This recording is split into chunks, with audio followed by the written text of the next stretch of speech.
I'll ping you. I'll ping you. Think outside the box. Think outside the box. Synergy. Synergy.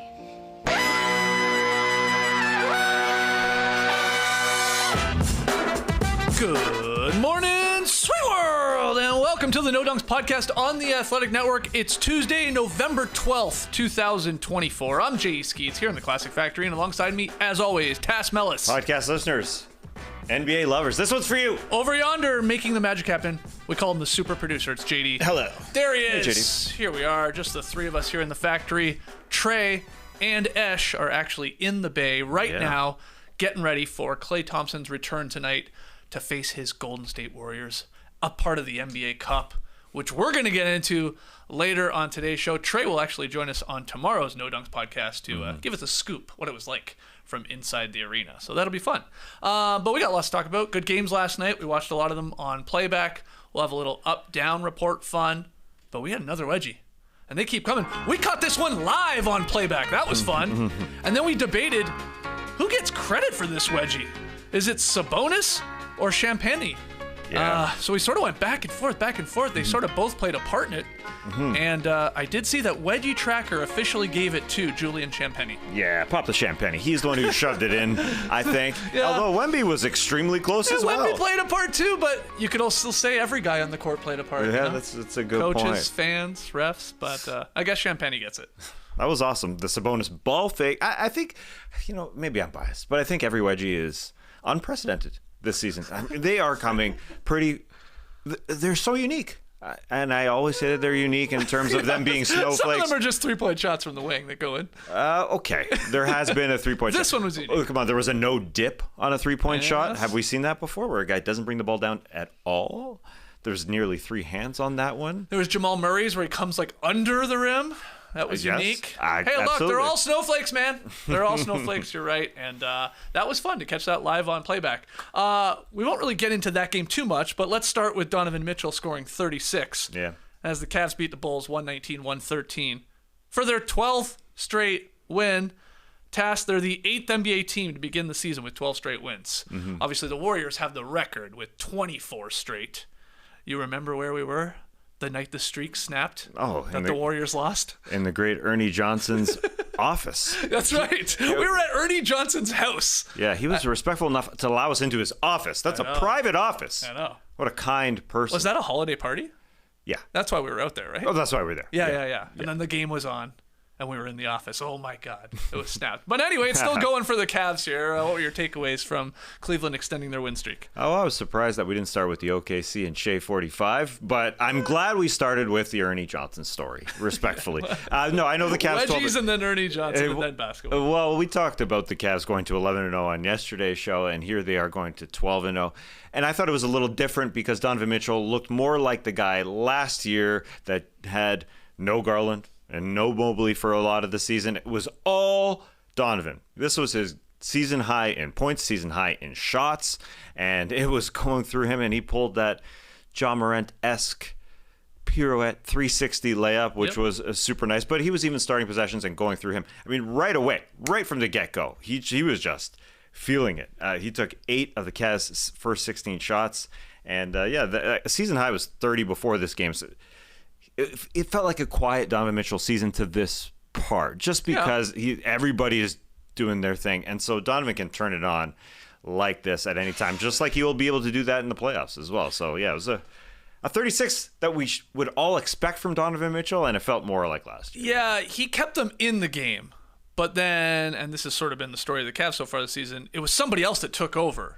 Darius Garland was like the real closer once again in this. He had that beautiful Nash-like layup with like 24 seconds to go to ice it. He was just making all the right plays. But the other takeaway was Cavs down, I think it was about 9 points to the Bulls in the third quarter.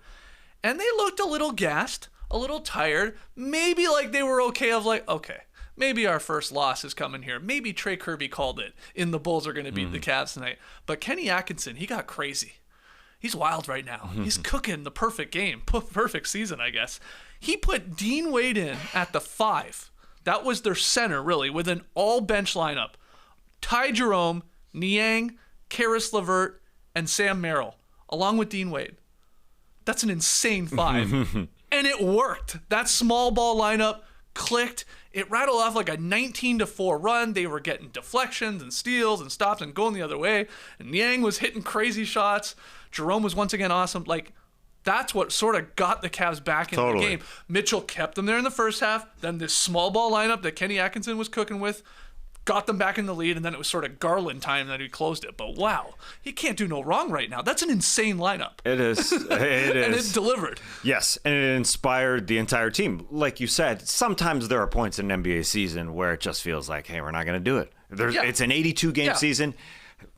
I will argue that it's a little too long. It ain't a baseball season, but quite often there are too many games played, and you could tell that the starters were inspired by it. You saw Garland. Yes. Garland jumped onto the court. He received a technical foul for jumping onto the court, but he jumped onto the court because he saw his bench and his teammates inspired. I mean, it reminded me of the Celtics, before the season, where they talked about getting their guys going, getting Sam Hauser going, getting Payne Pritchard going.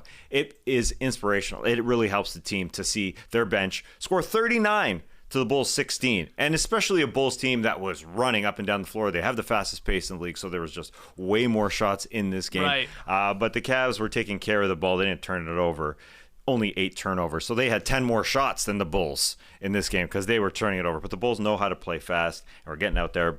This Cavs bench, I mean, you brought up those names. They were showing, on the Cavs broadcast, showing replays of George Niang's push shot where he doesn't jump at all. Yep. Well, hey, it is the YMCA gym push shot. But those guys that you mentioned, Dean Wade at center, Ty Jerome was awesome. Ty Jerome this is having his best season.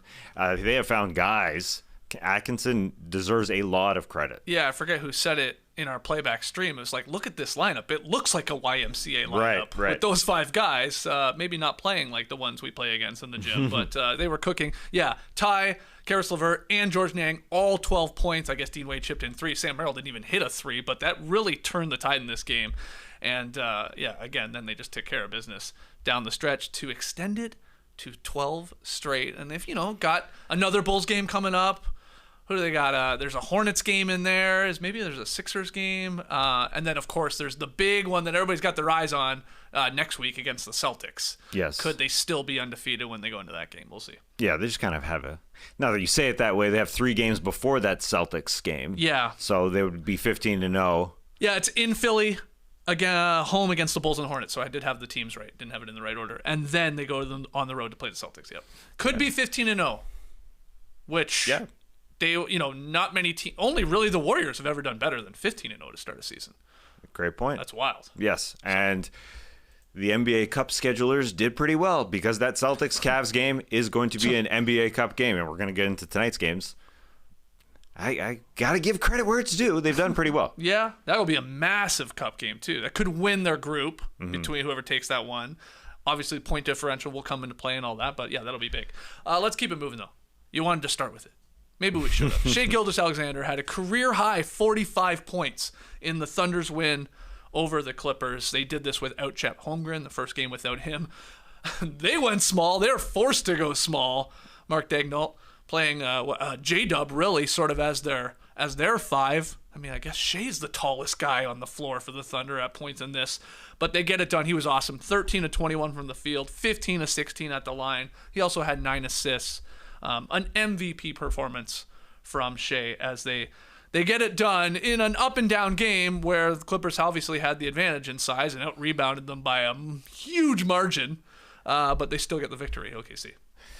Yeah, Shai out there as their tallest guy, 6'6", but they've got Jalen Williams playing center at 6'5", and he's got to guard Zubats, who they kept going to over and over. Because they had that height advantage there, but it was an inspirational. I'm going to use that word again. I think the Thunder were inspired to play without their guy Chet Holmgren and just to play their small guys and to, talking to coaches, Daigneault uses this defensive lineup. And I think it helps them going on in the season. They always sort of use small lineups. Yeah, they go small ball at times they for do. Sure. Yeah, especially even the last couple of years. They use the other Jalen Williams as their backup, so they're a little bit small. And sometimes you'll see the other J-Dub at center. They will go small. But this bodes well for them in that they can play all sorts of different lineups. And they They were just energetic out there. And yes, Shai was ridiculously good. It was mean watching him, what he was doing to the Clippers defense. The ISO ball, I mean, he was just dancing. Yeah. He truly was. I felt bad for Coffee a couple times. Yeah. It's like he was playing good defense. Yeah. And then, Shai gets him, or he hits an elbow, or maybe he leans and gets a kind call here or there, and then he's just so slithery too. There were so many times where it was like, Coffee's like, it's like sort of, he's like, what do you want me to do? Some help here, please? But he was just on it. I sort of was shocked that was his career high. I know he's had a lot of I feel like, well, he usually scores 31 points. We joked about that last year. But he's had I think 43s and 44s and 42s. He's got no 50 burger yet. He will one day. Yeah. He will, especially now that he's added the 3-point shot. I mean, that'll help get your score up there. And you mentioned the acronym MVP, especially with Chet Holmgren out. He is going to have to score more and shoot more. There's just going to be more opportunities for this guy. And the 45 points, 9 assists, 5 steals, 2 blocks in a single game is the first player in NBA history to ever do that. Per Thunder. That's what the Thunder's in PR Thunder team franchise. The first player in NBA history to register 45, 9 assists, 5 steals. I think that's probably the key there, and 2 blocks in a single game. Whatever that means, who cares? But 9 assists, 1 turnover. The guy literally was doing whatever he wanted on the floor. And I thought this was inspiring in terms of the defense because, the Clippers came back and made this super close. They scored a ton. It was the Norm Powell show, who's been freaking awesome. 10 straight games with 20 or more points. That's awesome. He's fantastic. Yeah, he had 31 last night and actually fouled out when the Clippers were down 4 with 90 seconds to go. It was a bit of a crap 6 call, I thought, too. Yes, people were mad. Yeah, that was rough, I thought. He was like, what? I barely touched him. He was he was miming how he did it to his coach. He did it to Ty Lue. He's like, that's all I did. But anyway, sorry. Ty Lue was mad. No, it's all right. Yeah, he was great. He had 2 points in the first half and then just turned it on in the second half for 29 points. But I thought the Thunder were inspired enough on the defensive end without their big guy to see plays down the stretch like Lou Dort shutting down James Harden with 15 seconds left. He's always been good at James Harden. Lou Dort in his rookie year, they played James Harden, Thunder Rockets, and Lou Dort was really good at that. Yeah. They said, you're too big. Yeah, he's strong enough that he can deal with Harden. Yeah, so that's a great matchup. He shut him down. He legitimately shut him down. They showed enough on the defensive end with Caruso coming in, who's going to play even more now. Mr. Deflections. They're inspiring to watch on that end. It's a good team win, to do it without their big guy. You can do the small ball stuff for a game or two, but you already said it, it's a long season, and I don't think it's possible really to do it over a huge stretch. So that's what I'm fascinated to see, how quickly Hartenstein comes back. The other Jalen Williams obviously as one of their other bigs. Yeah, it's you get smaller guys getting inspired. I think they have fun with it. They're like, watch this. Yeah, we're gonna go beat this team. We're all 6'6". There's something to that. But I think that's very, very difficult. I mean, they're playing Zubats. He was a monster. But okay, do that against your Jokic's. Do that against your Anthony Davis's. Another level up of bigs for one. And then it's just, can you do it even physically over a week or two? Chet's gonna be a while here. They're gonna have to do this entire NBA Cup basically without him. And who knows how serious they take it, but they do count in your win-loss columns for the regular season, so they do matter in that sense too. But I just always think this stuff, it's really cool for a game, maybe 2, but can you do it for an elongated amount of time? I don't know. Yeah, size matters, man. It absolutely matters. You're totally right. It is nice for them to get a guy like Kenrich Williams back, playing his first game of the season, and a guy like Aaron Wiggins, who was in the starting lineup.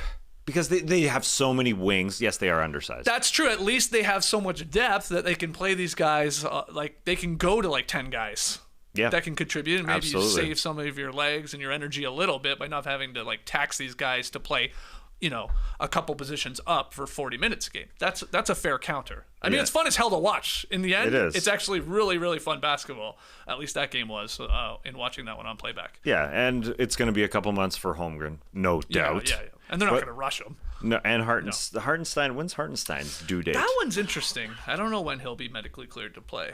I feel like it's a bit still, a couple weeks. Oh, absolutely. It's still a couple weeks. I was wondering if it was going into the calendar year. I think they're hoping he'll be back before 25, but don't quote me on that.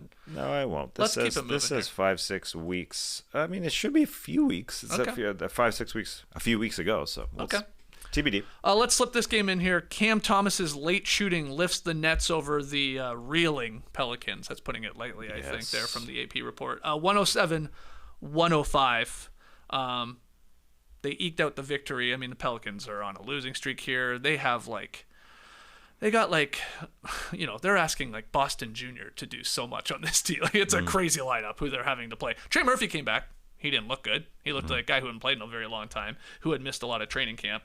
I think he missed 10 of 14 shots overall. But Cam Thomas was the sort of hero for the Nets down the stretch. 10 of his 17 points in the fourth quarter, including that huge step-back three with like 30 seconds to go. That we were like, whoa, we popped on that one.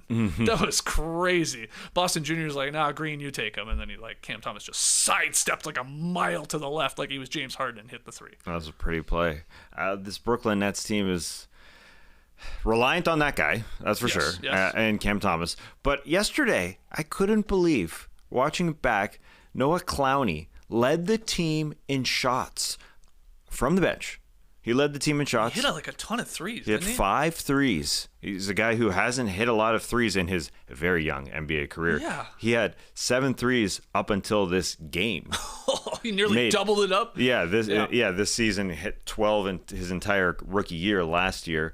But 20 minutes off the bench to lead your team in shots is pretty wild. And I heard Jordi Fernandez, their head coach, talk about it after and say, it's not surprising to me. This guy practices it all the time, and when they swing it around to him, just shoot it, dude. And you have the opportunity for him to lead the team in shots, which is surprising when you're playing with Cam Johnson. You'd think that he would be Cam Thomas. And Cam Johnson's there as well, but maybe he doesn't fire it up as much as Cam Thomas. Yeah, both of them. Yeah, especially Cam Thomas. It's surprising that Clowney would lead the team in shots. Absolutely. Yeah. Also, it's just amazing to look at the Eastern Conference right now. The Nets, with that victory, are tied for 4th seed in the East with a 5-6 record. I mean, what a start for Brooklyn.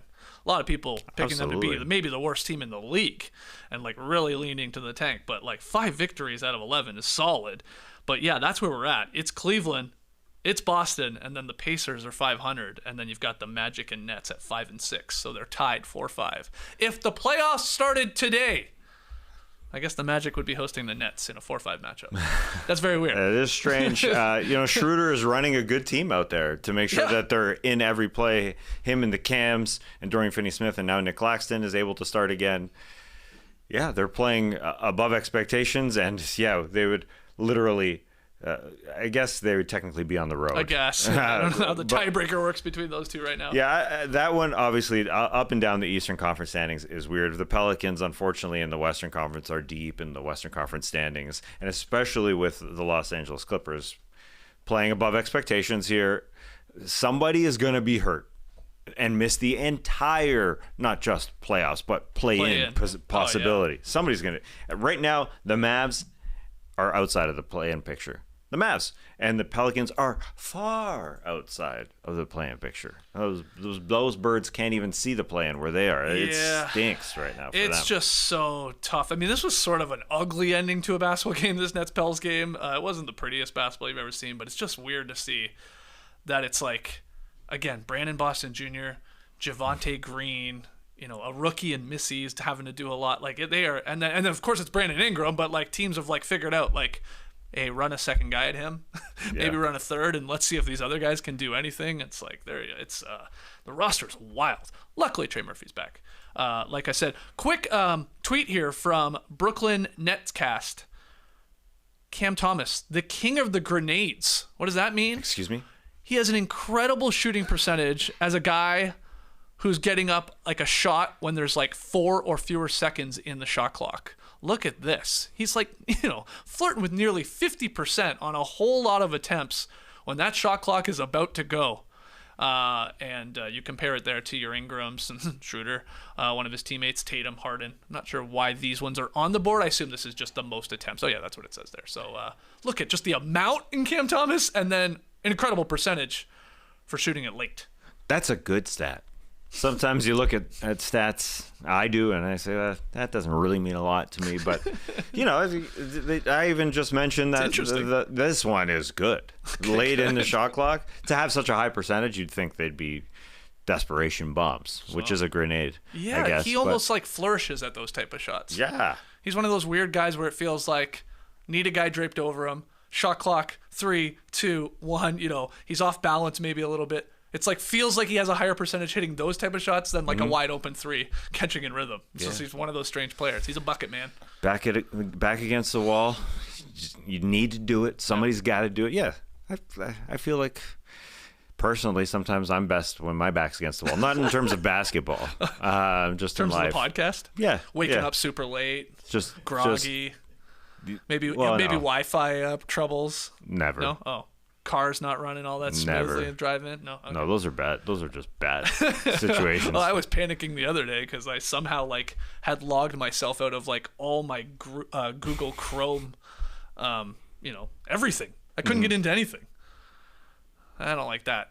I'm a man of routine, yeah. Mm-hmm. And there's a lot to do in the morning getting ready for this show. Absolutely. And then it's just everything's ruined for 25 minutes. I gotta log into this. I gotta hey, somebody let me into the YouTube account. Hey, can you tap 57 on your YouTube app to let me in? Yeah, you did that. Nightmare. You did that this morning. I don't know what's going on with that. I got a triple play for that one because you said 71. I didn't see those 3 numbers up there, so I said decline.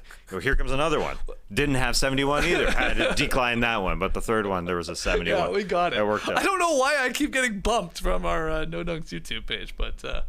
Good security measures over there. Yep. Good stuff. We also had the Rockets take care of the Wizards, and we had the Spurs dominating the Kings, and that was big in our pick'em. I don't know if you have any notes on those ones, or you want to get into the NBA Cup here.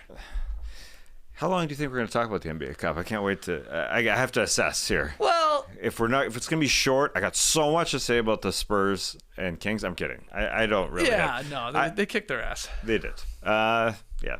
Maybe we can sprinkle some game talk in as we go through. Yeah, nice. The NBA Cup. Nice plug. How about that segue? Okay, so the second edition of the in-season tournament, now known as the NBA Cup. You can throw the sponsor's name on it if you want. It tips tonight. All 30 teams will play 4 group stage games across the next several weeks for the chance to reach the knockout rounds, and then ultimately the title game on December 17th there in Las Vegas. No Dunks will be there. Can you believe it? For the semifinals action and the championship game. And of course, there are plans to do a live show. We'll keep you posted on that. Boys are going back to the desert. I've never been in the T-Mobile Arena. Wow, we were supposed to go once. We were supposed to go see a UFC event. Yeah, we're on our way. We didn't get there in time. No, it starts so early on the West Coast. Time's weird in Vegas, man. Yeah, it was. We got there. But you're right, I've never been in it either. I've never stepped inside the arena. Can't wait. No, it looks cool from the outside. Yeah, sure. Oh, yeah, but we were trying to get to that UFC event, and the main card had just finished. Yeah, everybody started coming out. Yeah, we were bumping into the people who were leaving as we were thinking about going. We're like, who won? Yeah. Anyway, we're going to be there, and we will keep you posted on all of our plans. But yeah, let's go through these groups, maybe make some predictions, Taz. I'll give you some of, I guess, ESPN's Basketball Power Index as who they pick as the favorites in some of the groups. Most of them are pretty obvious. But East Group A, Hornets, Nets, Knicks, Magic, Sixers. Sixers, maybe surprisingly, as the group favorite to come out of this. Now, a big part of that is, of course, getting Embiid here tonight. He's going to make his debut, in theory, for Philadelphia. But Kevin Pelton, I saw, wrote, having a team that started 1-6 as the favorites to win their group is a good example of how the NBA Cup can differ from the regular season. Yeah, a little weird. It is weird. Good thing for Embiid, though. Cup games are never on the second night of a back-to-back. So it's good for Embiid, good for Paul George. Good scheduling. Good for the Sixers' chances is what I'm saying here. Obviously, they don't have Maxey, though. So do you have a favorite here? Do you think it is the Sixers, or should it be the Knicks, in your opinion, or maybe another team? Yeah, it is interesting. It seemed like it would be the Magic and the Knicks, and or the Magic or the Knicks. Then Paolo Banchero went out, so that changed things. Mm-hmm. But it is Sixers-Knicks in terms of the scheduling. I mean, they're 1-1A. I'm not going to come out and predict an NBA Cup winner here. I will say to the NBA app, when they promoted this game, Knicks-Sixers, they used photos of their series from last year in the playoffs. That totally makes sense. Yeah. Do you remember? It was amazing. But I don't know. I pay attention to a lot of details, and the photos show the Bell's palsy that Embiid was going through. If you look at it, there's really, yeah, you really have to kind of look at it. But I think it's pretty clear he was going through Bell's palsy facial paralysis. Yeah, I forgot about that. As they were going through the the play-in tournament into this first round series for them. Weird. I don't know. I'm just thinking NBA app. We'll get to the NBA app later on. I got some more critiques. Okay. But I think as we go here, there's just good games. I mean, Magic 76ers even in 3 days. So the 76ers have 2 big games right to away. start here for Embiid, who doesn't always start well after coming back from a long time. This is his first game tonight against the New York Knicks. So maybe the Knicks are the favorite. Maybe that's the way to that's go. why it's odd that the Sixers, I think, are the favorite, especially when you include the Maxey injury to all this. Like, I think I would lean towards the Knicks to win this group, but like, not a lot of confidence in really any of these teams. They're with the injuries that come into play for obviously it's the Magic and the Sixers, but so you said Pelton made the Sixers the. Well, it's not Pelton. It's the ESPN's Basketball Power Index. For the entire NBA Cup or just this group? No, just this group. Okay. We're looking at favorites for the group. Yeah, okay. And I'm not looking too far ahead because you're not going to know who's playing in the knockout and all that. So not yet. We're looking at group favorites. And remember, like, again, you win your group, you advance to the knockout, and then there's a wild card from both the East and the West. So that's why our point differential comes into play for some of these. And Pelton even noted this, and I think it's right. We didn't really see teams until almost the last night of last season's in-season tournament start running up scores to like try and help their chances to like backdoor their way into the knockout stage. That might be different this year because I think now they've sort of figured it out. Like, we might see some massive run-up scores here early, like when we get like a good team and a bad team or whatever, or a team that maybe won't win their group but like could help their chances to get through the wild card. Like, you may not be taking your foot off the gas is the point here. I thought they were rethinking the way they had their tiebreakers this season because coaches were mad that people were running up the scores last year. I know it's the same thing, though. It's going to come into play. It's record, but then, of course, tiebreakers are point differential. Yeah, I thought they were going to differentiate the records, or the tiebreakers, I should say, because there was some anger last year. But everything is not entirely clear about the NBA Cup. Either way, they have done a better job, I thought, of scheduling, promoting games, and that's why I thought their tiebreakers could be slightly different. TBD anyway. Yeah. East Group B. Pistons, Pacers, Heat, Bucks, Raptors. This one feels pretty open. Yeah, baby. Right? Like, this one's very open at the top, to win this at least. I guess the Heat are currently projected to win 30% of BPI simulations.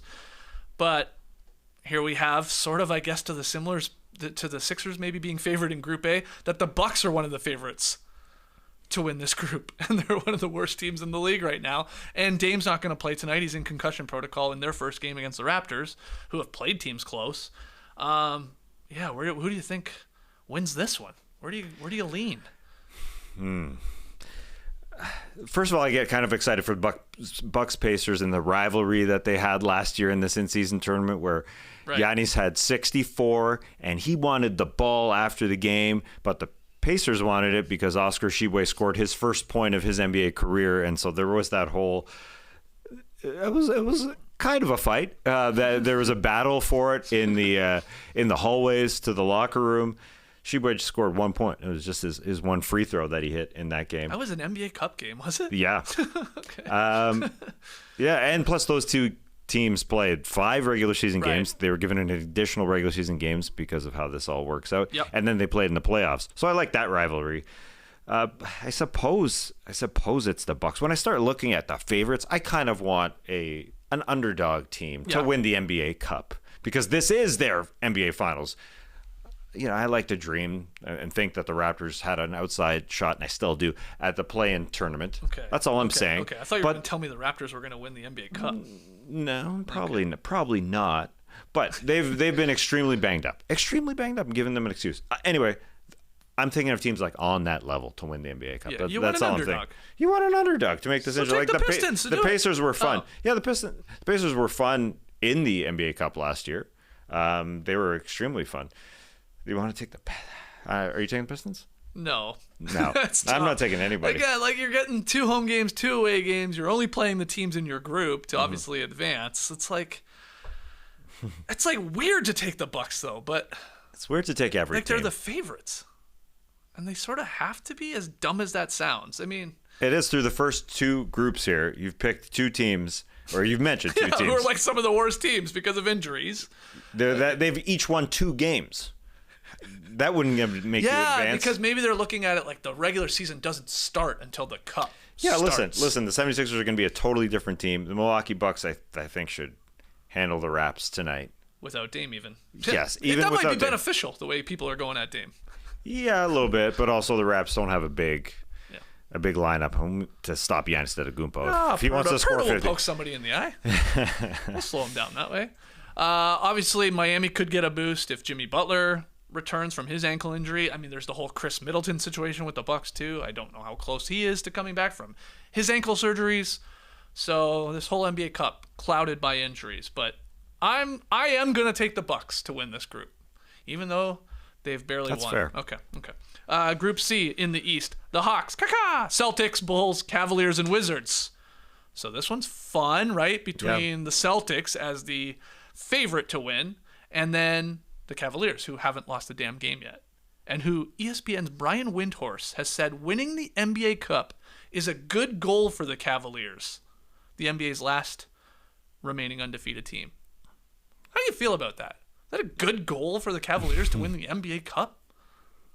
I don't think so, I don't really think so either. Especially Kenny Atkinson and the way he coaches, I don't think he particularly cares. Obviously, he wants them to win, but then you look at the prize, the pool money in this, and you start to think of some of the lesser teams, guys not making as much money. Yeah. When you're paid $500,000 per person, as they were last year, which I assume is the same prize money. Something like that. It's $500K for each person who wins, $200K for each person who comes up second, and then $100,000 for the third and fourth place teams for each person. For making the knockout round, I think you even get some money. Yeah. I think it's 50. Last year was $50K for the fifth to eighth place team. Okay. So the teams that make the quarterfinal, you start thinking of teams like in this particular group that we're talking about, the Wizards. I'm not thinking of them actually. I take that back.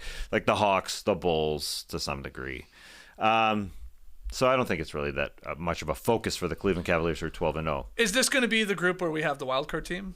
Is that safe to say? Like Probably. Either the Celtics or Cavs win the group, and then the other one is the team that advances? Yeah, because you're right. Unless you believe in the Hawks, Bulls, and Wizards like really screwing this by upsetting the Celtics or Cavs. Yeah, because you're thinking one of these teams is going to be 4-0, one is going to be 3-1. That's right. Losing to the other team.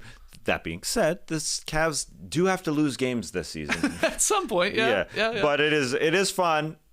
The schedulers, I think, got a little lucky in this one, booking a week from today, November 19th, Cavs Celtics, which could be a 15-0 Cavs team versus the Celtics. Yes, and could very much decide this group, as to who wins at least. Okay, to the West, Group A, Rockets, Clippers, Timberwolves, Blazers, and Kings. Here's maybe the team you're looking for. Yeah, that's true. Make an NBA Cup run. I think you're right. In the Rockets is at least who I'm sort of implying. Maybe it's the Kings. Maybe it's the Clippers. I don't know. There's like teams that are not like upper echelon, like title contenders, but maybe like this is their championship. This is it. Potentially. I'm with you in the Rockets. Okay. Like the Pacers were able to make the semifinals last year. It was fun. The Rockets, even if they get to Las Vegas, that's the team you can be cheering for. Yeah. So yes, especially with the Clippers they are beatable. The Wolves have not been playing absolute excellent basketball, and the Spurs and Jazz are the bad teams. So yeah, I'm willing to jump on this one that you just mentioned. Let's go Rockets. Wow. Why not? So the group favorites are the Wolves still with like a 31.2%. And Pelton noticed that the Kings maybe got a little lucky with this group play schedule because they will host both the Wolves and the Rockets. And that last game, Kings-Rockets, that could be big for the finale, right, of that group play. And then their two road games are in the Intuit Dome and in Portland. So it's like they got, again, a little of this is luck, right? It's like they're getting the home games for the tougher opponents in the group and maybe the road games for the easier opponents, although the Clippers have turned it on in the Intuit Dome. And Portland, obviously, is probably going to be last in this group. But maybe the Kings. I think I'll go Kings. For that reason, I'll go Kings. Okay. But I love the Rockets, and they're one of my favorite teams to watch. West Group B, Thunder, Lakers, Suns, Spurs, and Jazz. So, obviously, I think the Thunder were like hands down the pick to win this thing before the Chet Holmgren injury. Maybe you've changed your tune a little bit. Then there's the Suns losing Kevin Durant for the first couple of games, at least of NBA Cup group play. So that sort of sucks. Where are you going with Group B here in the West? Well, first, I got to talk about the NBA app. They made a mistake here. As they preview these brackets, they said Wemby and Holmgren renew their rivalry. Oh, well, come on. Okay. You just got to take that out. The word, look, we got to make an edit. We have to make an edit. Okay. I love today's show. You're all over the well, NBA let's apps. go. Yeah, listen, because they do good stories. They have like Instagram type stories on there, and they're good. And so I went through them and scrolled through them just to see if, I would be getting excited like a regular NBA fan for these. And somebody's just got to do some homework here before the tournament starts. But I will say this is a fun group. Yeah. In every single game, I would say. Fun group until all the injuries sort of happen. Like That's true. Chet, Kevin Durant. I mean, we don't even know Anthony Davis's status. I'm not sure what he is with the eyeball there. So I would say Chet is the only one guaranteed not playing in this tournament at all. Yes. Durant will be back at some point, and who knows with AD at this point. You still like the Thunder's chances, though? Yes, they're the Thunder. Going small? Okay. Yeah, but still, it'll still be, what are they going to do against Wemby? I guess they're going to go small. Yeah. I mean, they really don't have, other than Jay Will, that's their biggest guy on their roster. They don't want to play their Dutchman, I guess, who is he ain't right quite yet he's 25, but he's a young NBA player. So yeah, I'm gonna take the Thunder, but anyone can win. It's true. Okay, Spurs and Jazz can't win, I guess, but anybody else can. Probably not. Pelton noticed that 3 of the 5 teams in this group from the Western Conference have a negative point differential. The Lakers, Spurs, and Jazz. That's weird. Only 5 teams with a negative point differential in the Western Conference right now, and 3 of them are in this group. So maybe this is the group that gets the wild card. Could it be the Thunder or the Suns winning it, and then the other one getting the wild card spot? Or will the Lakers make a magical run once again? Does LeBron want to defend the NBA Cup? Right. They are the defending champs. They are the defending champs, but I heard it's hard to defend the NBA Cup title. Too. Yeah, it's never been done, I heard. All right, so that's I guess I'm going to take, you know what, I'll swerve here. I'll take the Suns to win this group, which is weird without Kevin Durant, but I'll do it. And then the Thunder as a wild card. West Group C, it's pretty damn good. Mavericks, Nuggets, Warriors, Pelicans, Grizzlies. I remember when they announced these groups, we were like, holy crap, this one is stacked. That's changed a little bit with how the Pelicans have been a mash unit, and everybody has dropped for them, and they're not really one of the better teams in the Western Conference. But everybody else, especially after the Nuggets' slow start, Mavericks are like losing some of these close games, but Warriors have been great. Grizzlies, when they have John Morant, they're a different unit. So do you have a prediction for West Group C, or at least takeaways from this group? Well, excited to see Clay back home in Golden State before this thing really gets going. I mean, as the first game of this tournament. Tonight. The Mavericks Nuggets, very exciting just period to watch. Luka versus Jokic. Those boys played on the Night of the Dragon, which was Goran Dragic's retirement ceremony this summer, when Jokic was looking amazing coming off the Olympics. While Luka, he did the waiter to me. He kind of carried the ball and was just like, he was chilling. I don't think he was in that mode. But I love to see Jokic versus Luka because they're buds. So yes, there's some excitement. Was there a photo of John Morant promoting this on the NBA app today? Yes. Okay. That's incorrect. Okay. Ja's not. Ja ain't playing to start this. Not at least to start it. He's week to week. Hopefully he's back. Hopefully he misses like a game or 2 of the NBA Cup. Yeah. But this one is damn difficult. It could be. It could. I was gonna say there could be a dark horse of one of these weaker teams, but it's probably a Mavs or a Nuggets. Yeah, 3 of the West's top 6 teams in point differential are in this group, so it's a stacked group. I mean, it's probably the most difficult group when you're talking, obviously, the way the Warriors are playing and the Nuggets turning it around, and the Mavs and even the Grizzlies. I guess I'll go. Man, do I just get? Boy, that's a tough one. I don't know who to pick here. I feel like we won't get the wild card from this group, though, because those other teams will sort of cannibalize each other a little bit, maybe. Absolutely, and that's why I like the Thunder Suns, those 2 coming out maybe of the other group. But give me the Nuggets. I can't get off like the Jokic bandwagon right now, the way he's playing. It's a little ridiculous. Yeah. I mean, it is good that these aren't back-to-backs at all. Right. The Cup games. Yeah. The Cup games, period. So teams like the Golden State Warriors that make you run on the defensive end because they're going sideline to sideline, around screens. It bodes well for the other team to know that they got to give it all on this night. Right. There's no back-to-backs messing around. And now the Warriors are becoming a little bit more well-known, like what they are doing. But they're so good defensively as well. The NBA Cup just bodes well in terms of games that are going to look good. They're going to be fun. Yeah. Okay. Well, are you excited for the NBA Cup? Second go at it. Last year, nobody knew how it worked. I remember that. Yeah. I feel at least this year, people are like, okay, the groups and the point differentials and that stuff, it makes a little more sense now to most people. So, you got the Tuesdays tonight, you got Fridays. We do this for a couple weeks. I like that part. Yes, the scheduling, just in terms of where they are, is a little bit more clear, and the courts are better.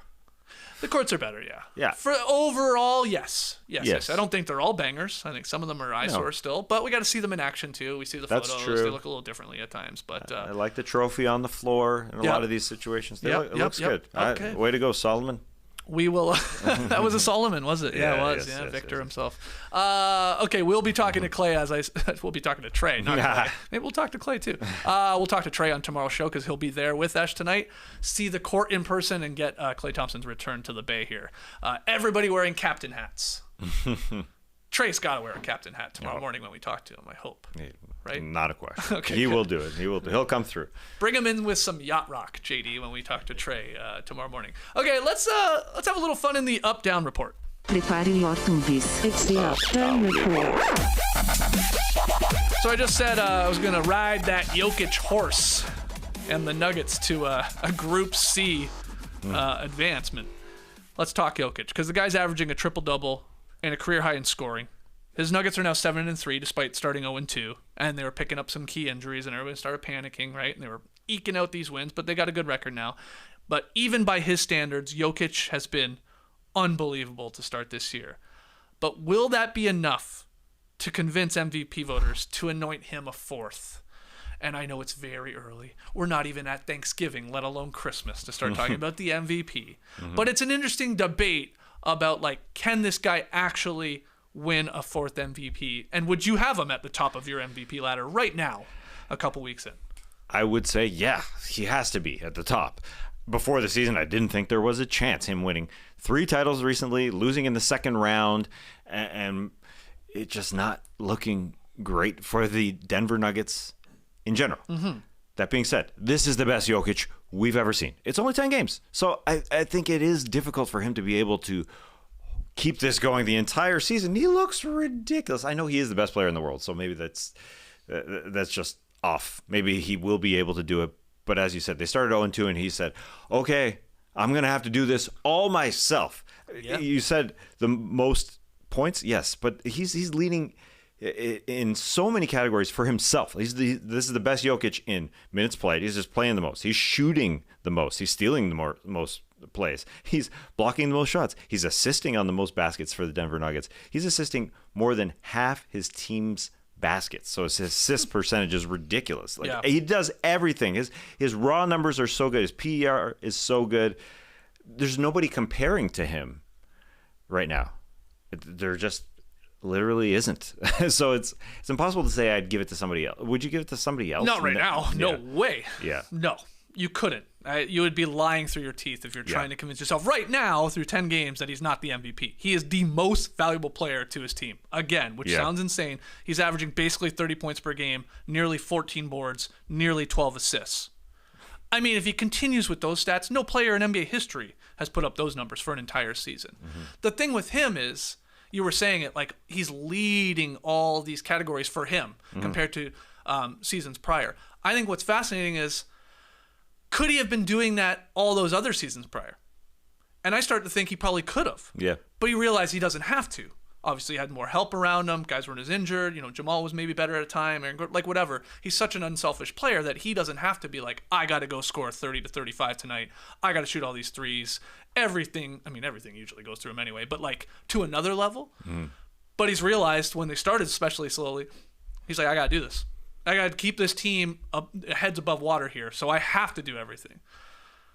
Can he do it for an entire season? Yeah, it's a lot. That's where I go, I don't know. I don't want to doubt him. It feels like if anybody could, he could. Because the numbers are insane. And the clutch stats, there's all that too. Like these are, here's the thing.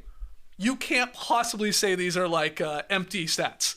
They're like every single one of these points and boards and assists and whatever is needed for them to still win, by 2 on any given night, by 5 in overtime, for him to get them there and then drag them in overtime to the victory. It is wild watching this team. The fact that he's assisting more than half his team's basket. So every time they come down, every second play where he doesn't score, he's making the assist. Like, he is the guy. And if you're going to be arguing for Jokic, the thing you're also going to be arguing is when he's off the floor, they suck. So he's extremely valuable. I thought the Russell Westbrook remedy would heal, but it's even worse. The bench is even worse than the last few years. 2022, they were minus 8 points per possession when he was off. The next year, minus 10, basically. The next year, minus 8. So they kept losing by several points. Now it's minus 25.1. They're getting hammered when he's off the floor. The Westbrook, Strother, Peyton Watson, who's now in the starting lineup, and Sarge, who's now been yanked entirely from the rotation, has not worked. Malone said, okay, we're going to play seven and a half guys now that Gordon's out. Now we're playing 7 guys, and it's all Jokic. So he needs to do everything. Like the other night against the Mavs, they lost when he didn't play by 11 points, but they won by 2 because he kicked ass when he was out there. So it's just, make up whatever story you want. He's playing multiple sports on this floor. Like when he had that centered pass, I think it was Christian Brown, who passed it to him in the middle. It looked like he was playing water polo. Like he caught it up here and he flung it underneath. Like he's perfect. He's perfect right now. The only counter to him not being the MVP frontrunner is like, you're bored of it. And like the narrative of like, you don't want him to have a 4th because of, for whatever reason, you don't want him in that rarefied era of people that have only won that many. I forget who wrote this, but it's really true. The more MVP trophies an NBA player wins, the more improbable it becomes that he will land another. Yeah. Whether it's fair or not, that tends to be the reality. I was going through YouTube the other day, and I'm like looking at like just like little Jokic sort of clips, other shows I've never even heard of. I didn't know who these people were. Everybody's got a podcast. Everybody does. And I'm watching a couple of them, and it's like there were guys just blatantly saying, "I'm bored of it. I don't want him to win." And it's like, and then the other guys going, "Well, come on. I mean, that's a sort of a crazy argument. You're just bored of it." Yeah. But there is voter fatigue. I didn't even mention that at the beginning when I said I didn't think he was going to win coming into the season, having won 3. Their team eliminated in the second round. Only 1 title, as they seem to be declining a little bit as a team. I didn't mention that I had voter fatigue, but it is part of it. But you also, correct me if I'm wrong, like everybody else thought, there's no way he can do more. Yeah. Like he already has stupid stats from all of his other MVP years. Yeah. And it's like, what could he possibly do more? And he's leveled up. He has. And has had to, as we talked about, it feels like. Yeah, and he's stepped up to the 3-point line, hitting more threes than he has in his career. He's just damn good at it, and this team is just extremely fun. And people who say the NBA is boring, too many 3-point shots, this team doesn't do that because Jokic is a monster and can score underneath, obviously. Ball fake, score.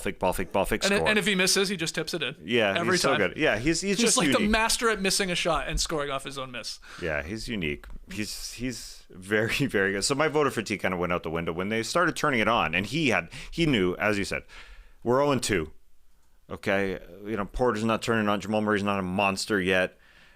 He was basically calling out his team. We can't hit threes. Yeah. Like, nobody could hit a shot. The bench sucked. Yeah. I mean, again, Sarge is out of the rotation. I thought the Westbrook Sarge would be fine, but Sarge is looking old. They need help on that bench. Because they are so bad, they're getting bombed when the bench comes on by 25 points per 100 possessions. That's a lot. So the starting lineup has to overcome that. Now, I think they have started to play more inspired ball together. Like Jamal Murray has improved. Yeah. Recently, they've got this inspiration to play together with Aaron Gordon out. Somehow, they look like they're really cohesive, and Christian Brown has been extremely good in KCP's spot now, filling in for him. He's just been good. So what's going to be fascinating though is like, fast forward to the end of the season. Let's say the Nuggets are in the 5th or 6th seed, right? And he has these type of numbers. But they're like a little bit lower in the Western Conference standings. Similar, let's call it, to Westbrook, winning his MVP, where they were a little lower in the rankings, but he's averaging the triple-double. And then we have SGA on an incredible Thunder team, or Tatum on an incredible Celtics team, or Mitchell even on an incredible Cavs team. That is 10 games clear of where the Nuggets are. That's going to be once again a fascinating debate of what does valuable mean? Like you're saying, take Jokic off the Nuggets, and they're probably the worst team in the league. Is what people would be right to say, but that'll be fun. Yeah. That'll probably be what happens. Right. And that's why I kind of didn't think Jokic would be convincing enough, especially in a very difficult Western Conference, to have enough separation towards the top of the standings, because it just feels like they all are going to beat each other. And so no one's going to have 60 wins. Sure. But there is the Shai possibility, especially with Chet Holmgren being out. He has to do more. And so there's that narrative the next couple months. If they're still able to win as many games as they have been winning, which is going to be very hard. But if they come close to 60 wins, Shai's got a great narrative. Yeah. And that's why I kind of thought Luka, in general, just my thoughts about the Western Conference, because they would all sort of be in the 50-55 in general, that Luka would win his first, especially taking his team to the finals, somewhere Shai hasn't been. So I'm writing a narrative from last season, which kind of sucks. Yeah. But come on, I think last season in the past. I know. I think voters do care about that. Just about the history of this player, and it's the fatigue thing, and maybe I'm just playing into it more because he has won 3. Maybe I'm playing that card. And I think the whole Westbrook winning the MVP the year he did, you start to wonder will any of the voters ever really want to award a team that is, let's say, not top 4 or 5 in a conference? Because that got a lot of backlash and still gets talked about to this day.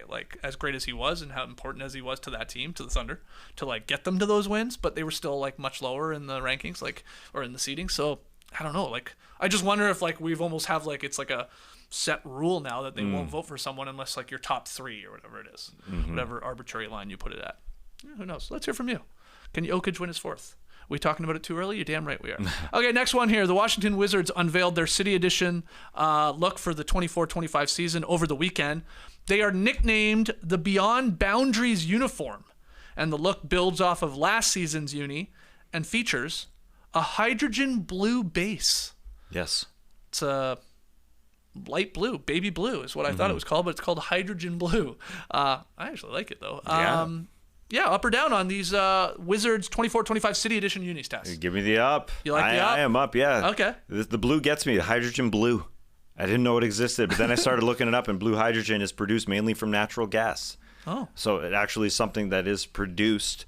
But, maybe there's a great inside joke from the Wizards here. They could be farting around their teammates. I was going to say the Spurs should wear this. Exactly.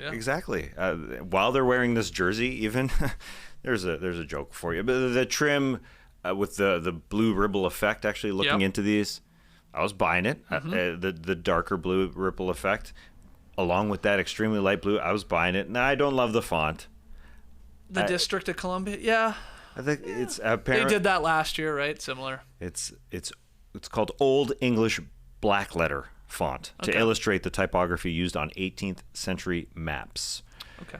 At that same time, I'm won over by the blue hydrogen blue.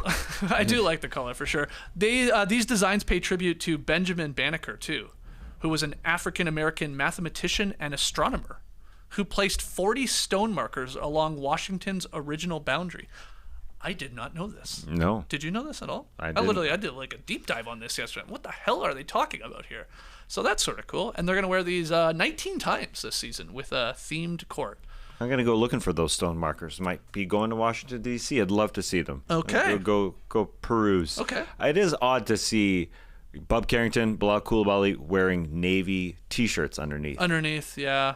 Now, I know they both play with T-shirts underneath, and I think those T-shirts, if we're going to evaluate how T-shirts look, those underboard T-shirts look better than what they usually wear, which is white. Do you think there's an uptick in NBA players wearing undershirts? Yeah. I think there is. Yeah. We've done this show for a long time. I don't remember this many guys wearing T-shirts, or maybe it's all that padded undergarment too. Skims for all I know. I don't know what's going on there. Could be Skims. Yeah, but it feels like more guys do it. Yeah. I agree. It's like taking me back to my high school days. That was me. I was like the one person that was wearing the undershirt. Generally because I was very scrawny. And also the jersey was basically too big on me that I needed a t-shirt almost to keep it up. They didn't have small sizes. They were just like, here, everything's an extra large. With you, well, yeah. Damn. They did it to everybody. And Bub and Bilal specifically, they're small guys. Thin guys. They're thin. Now, I think they can make them custom jerseys. Yeah, that's true. Yeah, it ain't a jersey problem. But also, I guess more guys are wearing pads underneath those shirts now. Which makes sense. We need a deep dive on this. What's going on? Yeah. Good call. Yeah, maybe maybe the younger generation doesn't feel confident in their shoulders and their biceps. It's also a possibility. Final up down. This one's really for you, and you've been teasing it all show here. Yeah, well. Are you up or down on the NBA app? Because you're talking about it a lot. Well, yeah, I was thinking about putting together my pet peeves from this early in the season. And there's a pet peeve with the NBA app. Now, I like using it. But when I turn it on, I want to know who's playing the NBA games. Okay. That literally doesn't happen sometimes. I remember last week, November the 6th, I open it up. It's about 7:20, 7:25 Eastern.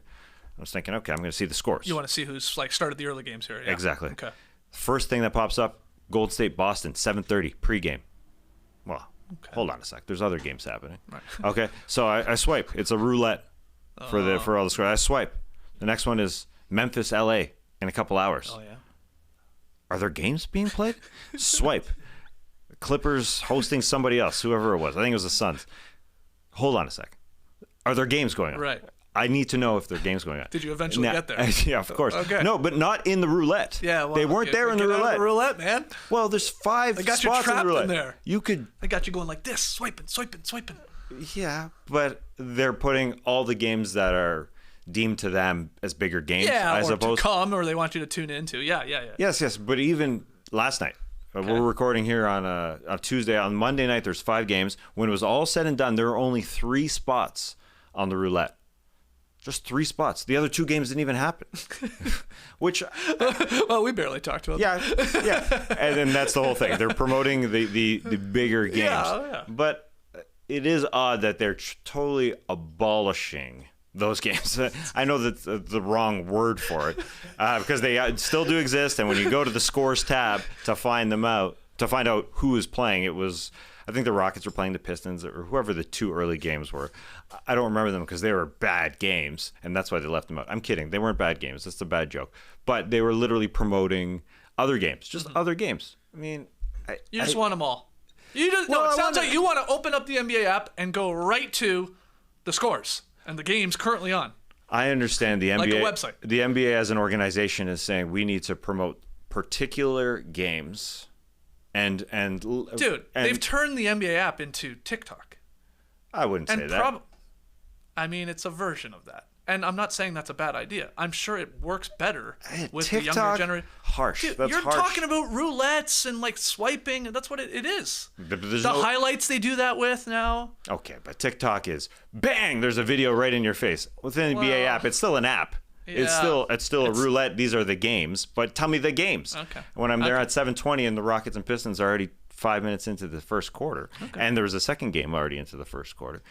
Like, I know I'm not the target demographic. Absolutely. Right. Exactly. They don't even know you have a phone. They're like, you're old, man. You got a phone? Listen, I know you're thinking about the TikTok thing because they do the Instagram stories. Yeah. And yeah. So people come watch. The way they consume games is literally stories. Yeah, 10-second highlights.